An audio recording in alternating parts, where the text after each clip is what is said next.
وہ تمہارا انتظار کر رہا ہوگا، اس کی بہن کی شادی ہے، میں نے اس سے وعدہ کیا ہے، مگر میں آپ کو اس حالت میں چھوڑ کر؟ میں ابھی اپنا جملہ پورا بھی نہ کر پایا تھا کہ میاں صاحب گرج کر بولے، وعدہ کیا ہے، جاؤ، میں شام تک تمہارا ضرور انتظار کروں گا، عصر سے پہلے آ جانا، جاؤ، خدا حافظ۔ میں بادل نخواستہ اٹھ کر بوجھل قدموں سے پہاڑی سے نیچے اترنے لگا۔ کوئی 7 سال بعد میں شہر کی طرف جا رہا تھا، اس بستی کی طرف جہاں انسان رہتے تھے۔ یہ سارا ماحول مجھے اجنبی لگ رہا تھا، خود میں بھی پہچانا نہیں جاتا تھا۔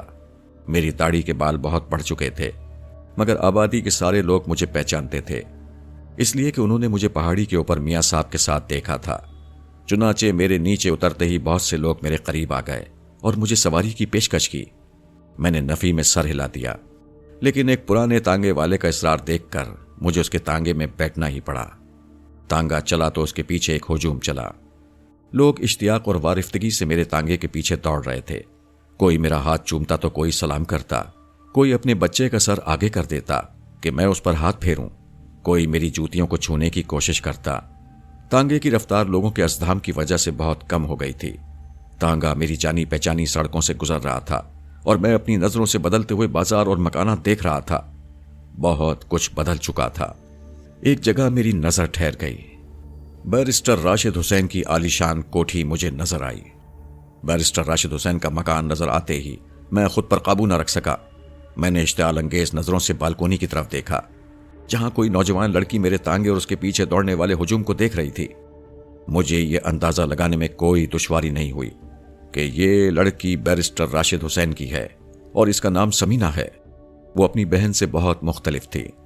میں نے نظریں اٹھا کر اوپر دیکھا تو اس لڑکی سے میری آنکھیں چار ہو گئیں اور وہ خوفزدہ ہو کر وہاں سے بھاگ گئی۔ نہ جانے کیوں میرا جی چاہا کہ میں تانگے سے اتر پڑوں اور اس عمارت کو آگ لگا دوں، لیکن میں نے جلد ہی ایک عمل پڑھا اور اپنے منتشر ذہن کو کسی نہ کسی طرح مطمئن کر لیا۔ اکبر کی بہن کی شادی میں میری شرکت رسمی سی رہی۔ میں نے میاں صاحب کی ابتر حالت کا تذکرہ کر کے اس سے معذرت چاہ لی۔ ظہر کے فوراً بعد میں پہاڑی پر پہنچ گیا۔ میاں صاحب اپنے عقیدت مندوں میں کھرے ہوئے تھے۔ مجھے دیکھتے ہی سب نے میرے لیے راستہ بنایا اور میں تیز قدموں سے میاں صاحب کے پاس پہنچ گیا۔ آ گئے شاہد میاں؟ میاں صاحب نے لڑکھڑاتی ہوئی آواز میں کہا، میں تمہارا منتظر تھا، آؤ میرے قریب بیٹھ جاؤ، تم صحیح وقت پر پہنچ گئے۔ میں معذرت خواہانہ انداز میں ان کے قریب بیٹھ گیا۔ انہوں نے میرا ہاتھ اپنے ہاتھ میں لے لیا اور ہجوم کو خاموش رہنے کا اشارہ کیا۔ جب مجمع پر گہری خاموشی طاری ہو گئی اور خاصی دیر گزر گئی، لوگ میاں صاحب کے ارشادات عالی سننے کے لیے پوری طرح متوجہ ہو گئے تو وہ یوں مخاطب ہوئے، میرے عزیزوں، خدا تمہیں اپنی رحمتوں سے نوازے۔ میں اب تم سے رخصت ہوتا ہوں، میرا زمانہ ختم ہوا، ہر شخص جانے کے لیے آتا ہے، سو میں بھی چلا، مجھے اجازت دو، اگر مجھ سے کوئی غلطی ہو گئی ہو تو معاف کر دینا۔ میاں صاحب کا جملہ ختم ہوا تو عقیدت مندوں میں کوہرام مچ گیا۔ لوگ پھوٹ پھوٹ کر رونے لگے۔ میری حالت بھی غیر ہو گئی۔ میاں صاحب نے ہاتھ اٹھا کر لوگوں کو خاموش رہنے کا اشارہ کیا اور پھر بولے، میرے بعد شاہد علی تم لوگوں کی ضرورتوں کا خیال رکھیں گے، خدا انہیں حق کی راہ پر چلنے کی توفیق عطا فرمائے، آمین آمین آمین۔ لوگوں نے میاں صاحب کی تائید کی۔ اس کے بعد میاں صاحب کے جسم پر شدید کپکپی طاری ہو گئی۔ انہوں نے بمشکل تمام لوگوں کو خدا حافظ کہا اور مجھے اشارہ کیا کہ میں انہیں اندر لے جاؤں، مگر انہیں وہاں سے اٹھانے والوں میں اکیلا میں ہی نہیں تھا۔ ابو الحسن اور ان کے ساتھیوں کو میں نے دیکھا، وہ میاں صاحب کو اٹھا کر حجرے میں لے آئے اور چارپائی پر پورے احترام کے ساتھ لٹا دیا۔ عقیدت مندوں کی صفوں میں کوہرام مچا ہوا تھا۔ لوگوں نے دھاڑے مار مار کر رونا اور پچھاڑے کھانا شروع کر دیا تھا۔ میں میاں صاحب کے جسم پر چادر ڈال کر باہر آ گیا اور روتے روتے لوگوں کو ہاتھ کے اشارے سے صبر کی تلقین کی۔ کچھ لوگوں نے آگے بڑھ کر دیوانوں کی طرح میرے ہاتھوں سے آنکھوں کو رگڑنا شروع کر دیا۔ میرے ہاتھ آنسوؤں میں نہا گئے اور جب میں انہیں حوصلہ رکھنے اور صبر کی تلقین کرنے کے بعد دوبارہ حجرے میں داخل ہوا تو میری حیرت کی کوئی انتہا نہ رہی۔ میاں صاحب کی چارپائی خالی پڑی تھی، وہاں مکمل خاموشی تھی اور صرف طوطے بین کر رہے تھے۔ ان میں ایک طوطا وہی تھا جس کی آواز انسانوں جیسی تھی اور جسے میاں صاحب برا بھلا کہتے رہتے تھے۔ اس کی حالت عجیب تھی، وہ پنجرے میں بری طرح پھڑپڑا رہا تھا میں نے اس کو تسلی دینا چاہی۔ وہ میرے اشارے پر خاموش ہو گیا، مگر میں نے اس کی ڈبڈبائی آنکھیں دیکھیں تو مجھے اس پر رحم آ گیا۔ میاں صاحب سب کو اداس کر گئے تھے۔ حجرے کے باہر جو ہجوم تھا، اس کی سسکیوں کی آواز مجھے حجرے میں سنائی دے رہی تھی۔ مجھے اس وقت بے حد تنہائی محسوس ہوئی اور میں حجرے کے باہر آ گیا، جہاں لوگوں کے اژدھام نے بڑھ کر میرے ہاتھ چومنے شروع کر دیے۔ اس وقت ایک عجیب احساس نے میرے ذہن کو آسودہ کیا۔ میں نے اپنے سامنے کھڑے ہوئے مضطرب لوگوں کو دیکھا۔ مجھے ان سب میں اپنا قد بلند معلوم ہوا۔ میرا جی چاہا کہ میں اب سب کو اپنی آغوش میں لے لوں، میں ان کا سایہ بن جاؤں۔ میں نے اپنے لیے لوگوں کی نگاہوں میں حسرتیں اور عقیدتیں دیکھیں۔ میں بہت دیر تک خاموش ان کے سامنے کھڑا رہا۔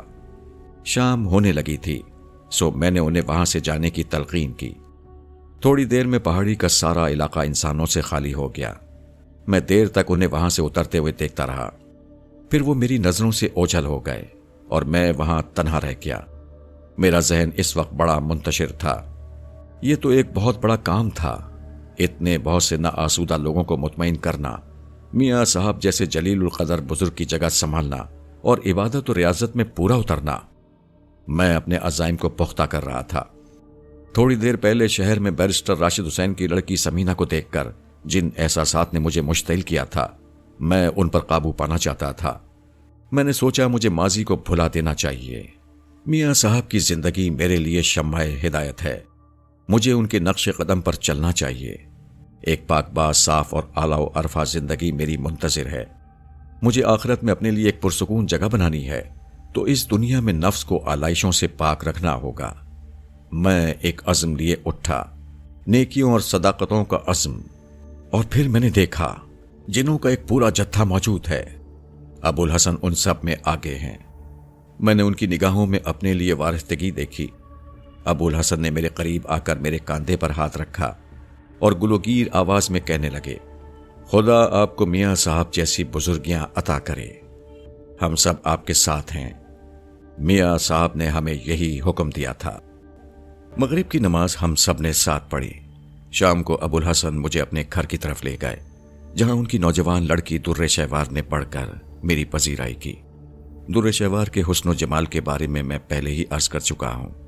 مجھے اس دوشیزہ سے خاص انس تھا اور وہ بھی میرا بہت خیال رکھ رہی تھی۔ اس شام در شہوار نے میری خاطر مدارات میں زیادہ سرگرمی دکھائی۔ ابو الحسن کا لہجہ بھی بدل چکا تھا۔ میں نے اسی تندوئی اور مستدی کو میاں صاحب کے عہدۂ جلیلہ پر خود کو متمکن ہونے کا سبب سمجھا۔ ابو الحسن کا گھر میرے لیے ایک ایسا گھر تھا جہاں مجھے کوئی اجنبیت محسوس نہ ہوئی تھی۔ یہاں آ کر اور در شہوار کی توجہ پا کر میاں صاحب کی عدم موجودگی کا غم مجھے بہت کم ہوتا نظر آتا۔ میاں صاحب کے وصال کے بعد میں نے ان کی جگہ سنبھال لی اور پوری توجہ اور انہماک سے میاں صاحب کے اس مشن کو جاری رکھا جو انہوں نے مجھے سونپا تھا۔ میرے شب و روز عبادت و ریاضت میں گزرنے لگے۔ اب عبادت میں مجھے لطف آنے لگا تھا۔ کوئی تمام دل جمی اور استغراق کامل سے عبادت کرے تو اسے اپنا جسم اور اس کی گرانی محسوس نہیں ہوتی۔ جسم بے وزن ہو جاتا ہے اور لطافتیں فرد کا احاطہ کر لیتی ہیں۔ میں نے عبادت کے نئے نئے تجربے کیے۔ میں نے اپنے نفس کو مارنے کے لیے غذا کی مقدار کم سے کم کر دی اور روزے رکھنے لگا۔ صبح سے شام تک میرے حجرے کے سامنے عقیدت مندوں کا ایک ہجوم جمع رہتا۔ میں ہر شخص کی بات توجہ سے سنتا اور اس کے دکھ درد کو دور کرنے کے لیے دعا کرتا۔ شام ہوتے ہی میں ابو الحسن کی طرف چلا جاتا، جہاں در شہوار میرے سامنے ہلکی غذا رکھ دیتی۔ عشاء کے وقت میں حجرے میں آ جاتا اور عبادت میں مصروف ہو جاتا۔ میں بسا اوقات رات رات بھر عبادت کرتا رہتا۔ اگر سو جاتا تو طوطے علل صبح مجھے بیدار کر دیتے۔ اپنی اس عبادت سے مجھ پر عرفان و ادراک کے دروازے واہ ہوئے۔ میری بصارت اور وسیع ہو گئی اور میرا ذہن غیر معمولی باتوں کا ادراک کرنے لگا۔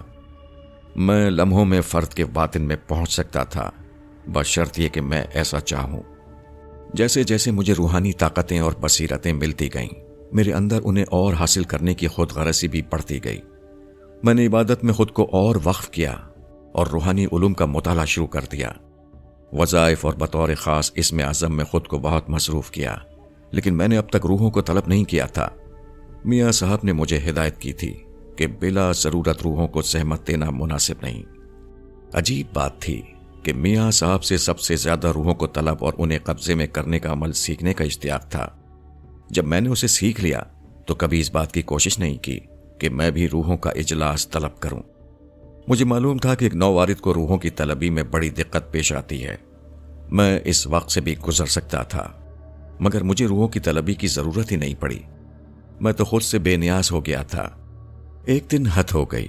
پنڈت اونکار ناتھ نے میرے علم و فضل اور روحانی طاقت کی آزمائش کے لیے ایک آدمی بھیجا۔ وہ شخص شکل و صورت سے بے حد پریشان نظر آ رہا تھا۔ وہ تیزی سے حجرے میں داخل ہوا اور میرے قریب آ کر میرے پیر پکڑ لیے اور تھاڑے مار مار کر رونے لگا۔ میں کسی اور الجھن میں مبتلا تھا۔ در شہوار نے مجھے آ کر بتایا تھا کہ اس کے باپ ابو الحسن کی طبیعت ناساز ہے۔ بہرحال میں نے اس کے سر پر شفقت سے ہاتھ پھیرتے ہوئے کہا، روتے کیوں ہو بھائی؟ مایوسی کفر ہے۔ مجھے بتاؤ تم پر کیا مصیبت پڑی ہے؟ میاں صاحب میں لٹ گیا ہوں، برباد ہو گیا ہوں، نووارث نے رقت انگیز آواز میں کہا۔ اگر آپ نے میری مدد نہ کی تو میں برباد ہو جاؤں گا۔ اللہ پر بھروسہ رکھو، میں نے اسے تسلی دی۔ مجھے بتاؤ کہ ماجرا کیا ہے؟ میاں صاحب میرے پڑوس میں ایک سنگ دل اور جابر آدمی رہتا ہے۔ اس نے مجھے ہمیشہ ستایا ہے اور کل رات تو اس نے میری عزت اور آبرو پر ڈاکہ ڈال دیا ہے۔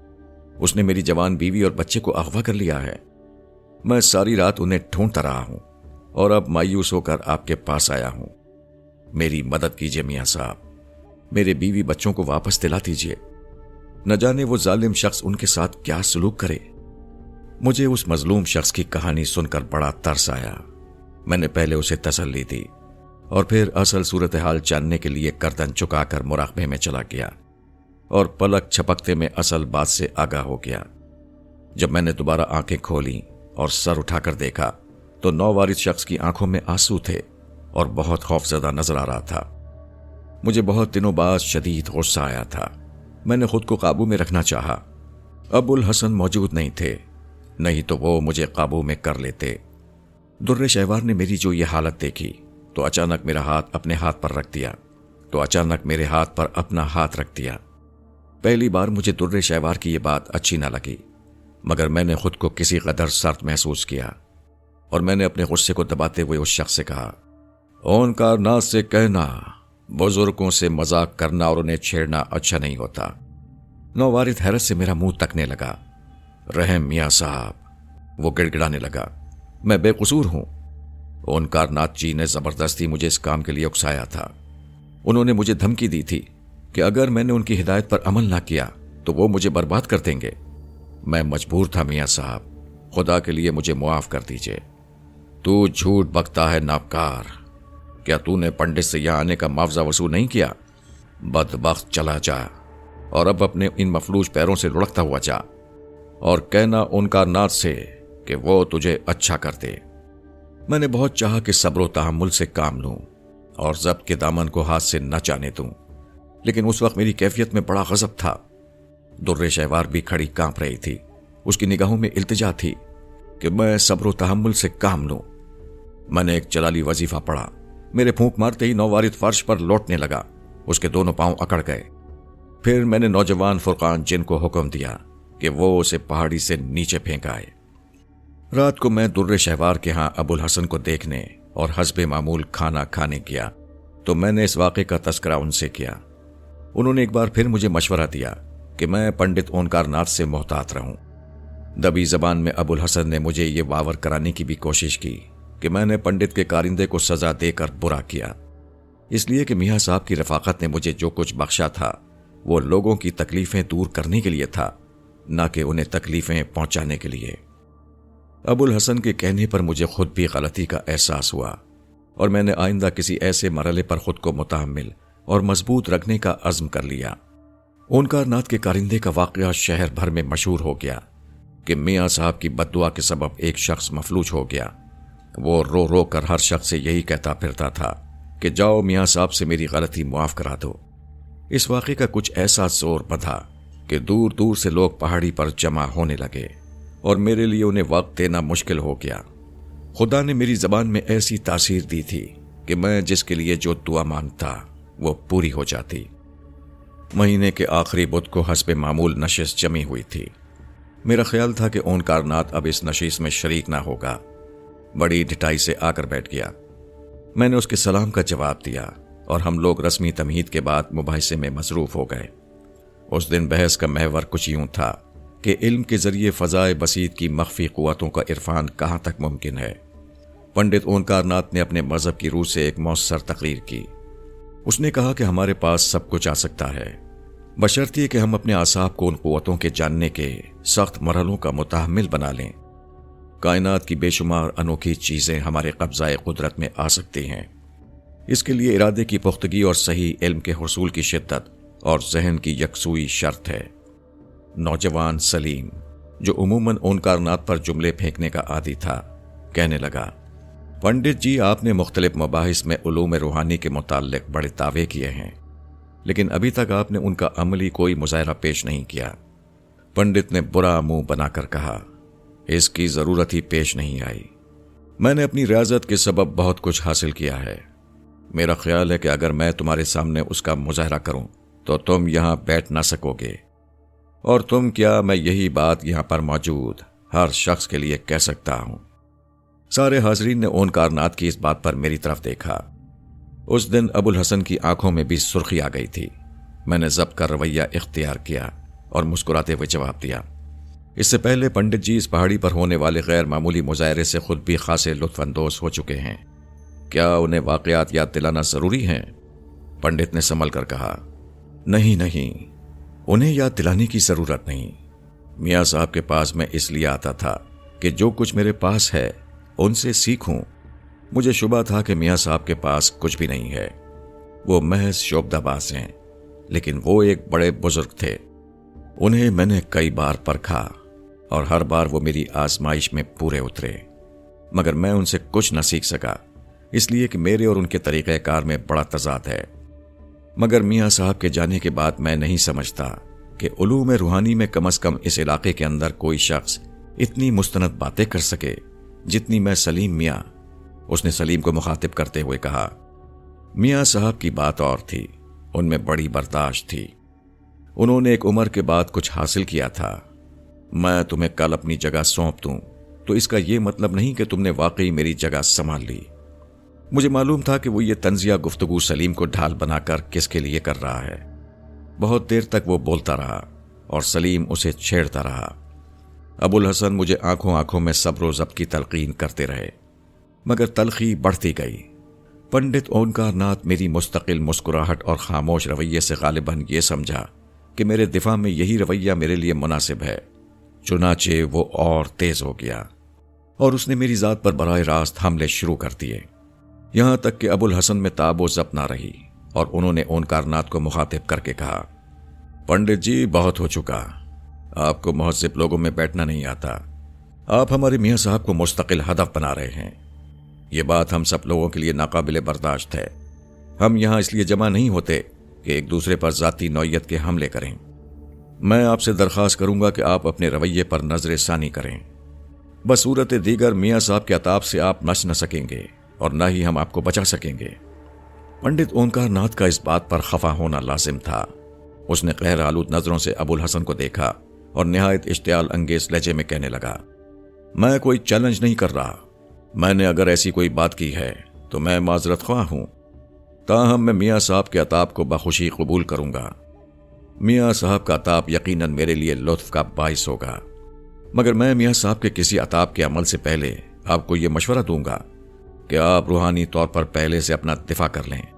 سلیم نے پنڈت سے نوکیلے انداز میں کہا، میں اپنا دفاع کرنا جانتا ہوں سلیم میاں، میں یہاں کبھی تنہا نہیں آیا، میرے ساتھ میرا علم، میری ریاضت آتی ہے، میرے ساتھ ماورائی طاقتیں آتی ہیں، میں ہمیشہ مسلح رہتا ہوں اور میں اس بات کا منتظر ہوں کہ میاں صاحب مجھے اپنے عطاب سے نوازیں۔ پنڈت نے دلیری سے جواب دیا۔ خوب، سلیم نے کہا، میں آپ سے درخواست کروں گا کہ اپنی ماورائی طاقتوں کا کوئی جلوہ ہمیں بھی دکھائیں۔ ہم نے آج تک بحثیں سنی ہیں، روحانی قوتوں کا عملی مظاہرہ نہیں دیکھا۔ میں اس دوران خاموش رہا۔ ابو الحسن اور سلیم بولتے رہے۔ ان کی گفتگو سے پنڈت اونکار ناتھ کا اشتعال کم نہیں ہوا اور بڑھ گیا۔ مجھے معلوم تھا کہ وہ مجھ سے اس قدر ناراض کیوں ہے۔ مجھے یہ بھی علم تھا کہ آج وہ خطرناک ارادوں سے اس پہاڑی پر آیا ہے۔ مگر چونکہ وہ میرے علاقے میں تھا اور میرے مہمان کی حیثیت رکھتا تھا، اس لیے میں نے اس کی باتوں سے حد الامکان درگزر کیا اور اس سے بڑے سپاٹ لہجے میں کہا، پنڈت جی، تلخ ہونے کی ضرورت نہیں، آج آپ تو بہت ناراض معلوم ہوتے ہیں، چھوڑیے بھی، تلخیاں تو خود بخود پیدا ہو گئی ہیں شاہد میاں، ان لوگوں نے مجھے چیلنج کیا ہے، میں چاہوں گا کہ آپ میری ان گستاخیوں پر مجھے سزا دیں، پنڈت نے نفرت بھرے لہجے میں کہا۔ میرا خیال ہے یہ دوستوں کی محفل ہے، اس میں آپس میں ایسی باتیں مناسب نہیں، ہم لوگ ساتھ اٹھتے بیٹھتے ہیں، ہمیں بزرگوں کا طرز عمل اختیار کرنا چاہیے، کچھ سیکھنا چاہیے اور کچھ سکھانا چاہیے، میں نے بظاہر نرمی سے کہا، لیکن میرے اندر ایک طوفان برپا تھا اور میں ابھی اسی لمحے پنڈت کو پہاڑی سے نیچے پھینک دینا چاہتا تھا۔ سلیم میاں، پنڈت نے تنتنے سے کہا، میاں صاحب نے مجھے معاف کر دیا، مگر میں تمہیں اپنی روحانی طاقتوں کا مظاہرہ ضرور دکھاؤں گا، ادھر دیکھو۔ اس نے مشرقی جانب حاضرین کی توجہ مبذول کرائی اور اپنے دونوں ہاتھوں کو کچھ پڑھ کر زور زور سے جھٹکا، سامنے کی طرف دیکھتے ہی دیکھتے دھواں پھیل گیا، پنڈت کی نظروں میں خون ہی خون تھا اور وہ کچھ پڑھتا جاتا تھا اور زور زور سے ہاتھ چھٹک رہا تھا۔ ہم سب اس کے پراسرار عمل کو حیرت سے دیکھ رہے تھے، یہاں تک کہ وہ دھواں سمٹنے لگا اور پوری پہاڑی کربناک چیخوں سے گونجنے لگی۔ دھوئیں نے مختلف قسم کی عجیب و غریب شکلیں اختیار کر لیں۔ ہم نے اپنے سامنے ان گنت چھوٹے چھوٹے قد کے انسان نما جانور یا جانور نما انسان دیکھے جو پنڈت کے اشاروں پر ناچتے اور چیخنے چلانے لگے۔ ان کے دانت بڑے بڑے تھے اور شکلیں ایک دوسرے سے بالکل مختلف۔ جب اس مخلوق کا رقص شروع ہو گیا تو پنڈت نے میری طرف افتخار کی نظروں سے دیکھا۔ میرے چہرے پر اعتماد اور میرے لبوں پر مسکراہٹ دیکھ کر یقیناً اسے اچنبھا ہوا ہوگا۔ تمام حاضرین نے بھی میری طرف دیکھا اور مجھے مسکراتا دیکھ کر بہت مطمئن ہوئے۔ سلیم جو وحشت زدہ انداز میں یہ خوفناک منظر دیکھ رہا تھا، اس نے بھی سراسیما ہو کر مجھے دیکھا اور میں نے ہاتھ کے اشارے سے اسے مطمئن کر دیا۔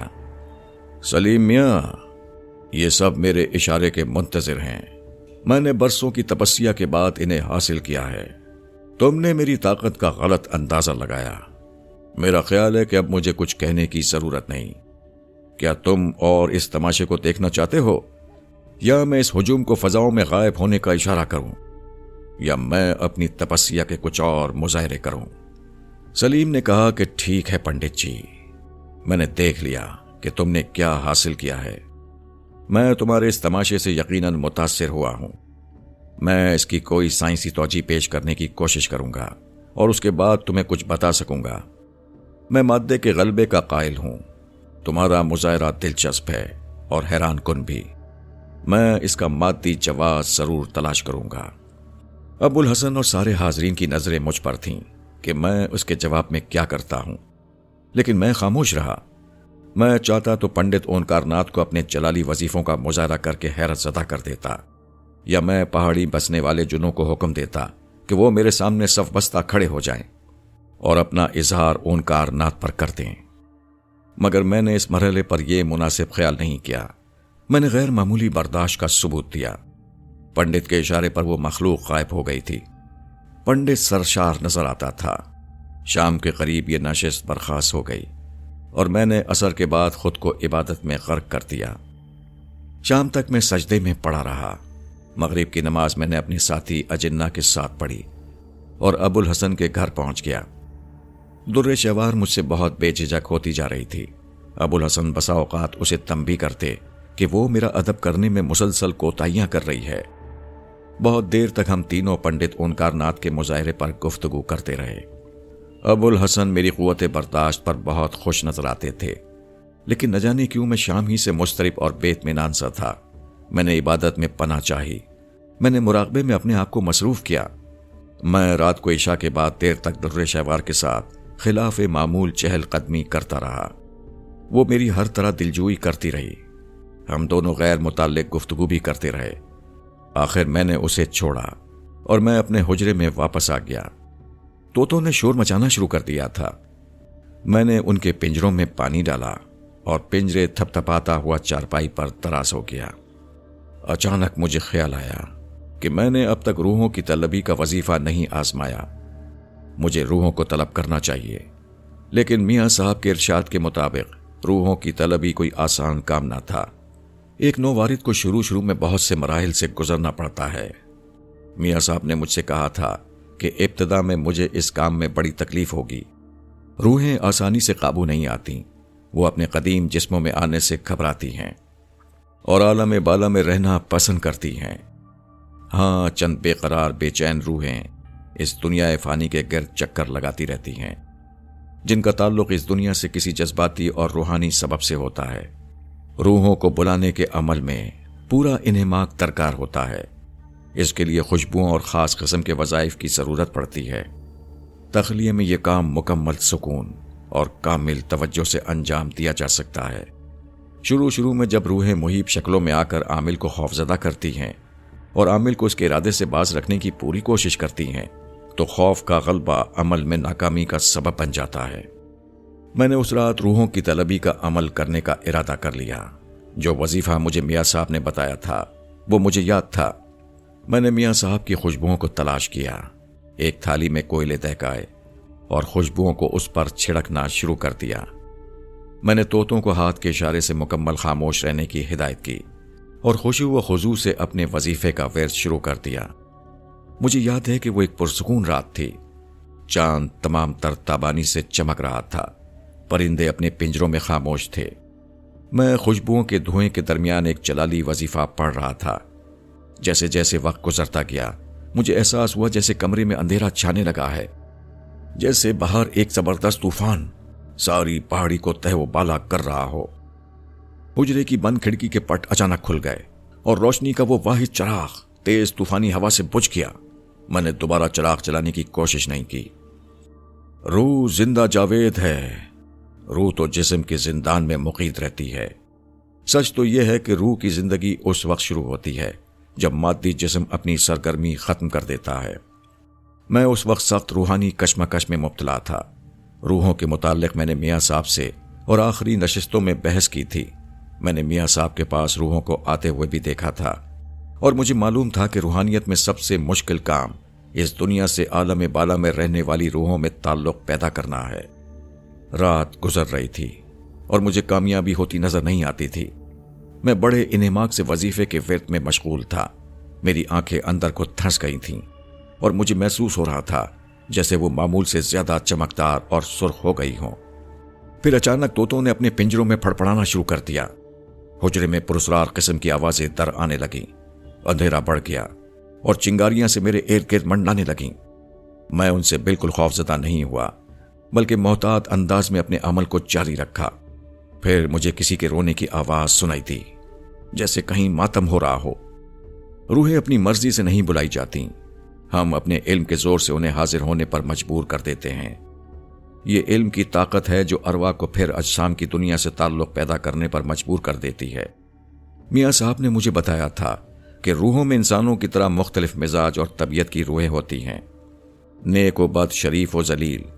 اس وقت میں جس روح کو طلب کرنا چاہتا تھا وہ وہی روح تھی جو میاں صاحب کے پاس ایک دوشیزہ کی شکل میں آتی تھی، جس کا نام الماس تھا۔ حالانکہ میں سب سے پہلے اپنی والدہ کی روح سے بات کرنا چاہتا تھا، مگر میں نے روحوں کے متعلق مزید معلومات حاصل کرنے کے لیے الماس کو پہلے طلب کرنے کا ارادہ کیا۔ لیکن الماس جو میاں صاحب کے ایک اشارے پر حاضر ہو جاتی تھی، مجھے بڑے سخت امتحان میں ڈالے ہوئے تھی۔ میری حالت غیر ہو گئی تھی۔ دھوئیں کے سفید بادل عجیب عجیب شکلیں اختیار کر کے مجھے وظیفے میں ناکام بنانے کی صحیح کر رہے تھے۔ جب تیز ہوا کے جھکڑ، طوفان، آگ کے شعلے اور دھوئیں کے مرغولے مجھے آزما چکے تو میں نے محسوس کیا کہ سارا حجرہ لرز رہا ہے۔ طوطوں کو آواز نکالنے کی اجازت نہیں تھی، لیکن ان کی پھڑپڑاہٹ اور بے چینی بتا رہی تھی کہ وہ اس صورتحال سے بہت زیادہ خوفزدہ ہیں۔ میں اپنا وظیفہ مکمل کر چکا تھا۔ میں نے بڑے اعتماد کے ساتھ اپنے ہاتھ بلند کیے اور چھت کی طرف گھور کر کہا، اے مقدس روح، اب حاضر ہو جاؤ۔ میں میاں صاحب کا نمائندہ ہوں اور انہوں نے مجھے تمہیں بلانے پر آمادگی ظاہر کی ہے۔ اب آ جاؤ اے پاک سیرت دوشیزہ، مجھے تم سے ضروری کام ہے۔ الماس، اب آ جاؤ۔ میری آواز کے جواب میں کامل سکوت رہا۔ طوطے بھی اب خاموش ہو چکے تھے، ہوا کا زور ختم ہو چکا تھا۔ میں نے تھالی میں رکھے کوئلوں پر پھر خوشبو ڈالی اور چراغ جلا کر الماس کو آواز دیتا رہا۔